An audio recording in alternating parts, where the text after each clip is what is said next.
আমি কিভাবে চিংড়ি দিয়ে চাল কুমড়ো রান্না করি সেটাই তোমাদের কাছে আজকে শেয়ার করলাম। তেলের মধ্যে আগে চিংড়িটা ভেজে তুলে নিয়েছি।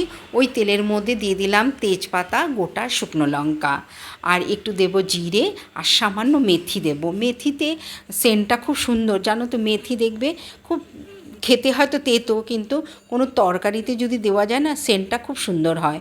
তাই আমি একটু সামান্য মেথি দেব। ওটা পোড়ানো যাবে না, বেশ হালকা একটু ভাজা হলেই সেন্টটা বেরোবে।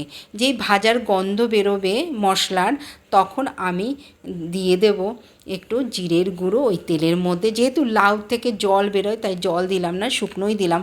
আর সামান্য হলুদ, অনেকে হলুদ দেয় না লাউতে, কিন্তু আমি দিলাম, কারণ আমাদের একটা অভ্যাস হয়ে গেছে, একটু হলুদ না পড়লে কেমন একটা লাগে। আর চাল কুমড়োটা বড্ড সাদা, সেই কারণে দেখো একটু হলুদ দিলাম আর একটু নুন দিয়ে ভালো করে নেড়ে চেড়ে আমি ঢাকা দিয়ে দেবো। এবার লাউটা যেই মজে যাবে, তখন আমি ভেজে রাখা চিংড়িটা ওপর দিয়ে দিয়ে ভালো করে নেড়ে চেড়ে দেবো। দেখো লাউটা বেশ সুন্দর মজে গেছে। এবার ভাজা চিংড়িগুলো ওপর দিয়ে দিয়ে দিলাম, আবার একটু বেশ ভালো করে নেড়ে চেড়ে নেব, যাতে একদম জল না থাকে। তবে একটু লাউতে একটু সামান্য জল থাকলে ভালোই লাগে। এবার দেখো আমি ধনে পাতা কেটে ধুয়ে রেখেছি, এবার একটু ধনে পাতা দেবো। আর নামাবার আগে মিষ্টি দিয়ে দিলেই হয়ে যাবে আমার আজকে চিংড়ি দিয়ে চাল কুমড়োর তরকারি। দারুণ লাগে খেতে।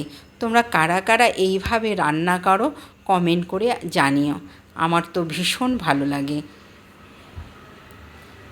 আর খেতেও দারুণ হয়। অনেকেই আছে চাল কুমড়ো খেতে চায় না, কিন্তু এইভাবে রান্না করলে দারুণ লাগে, এক থালা ভাত খেয়ে নেওয়া যায়।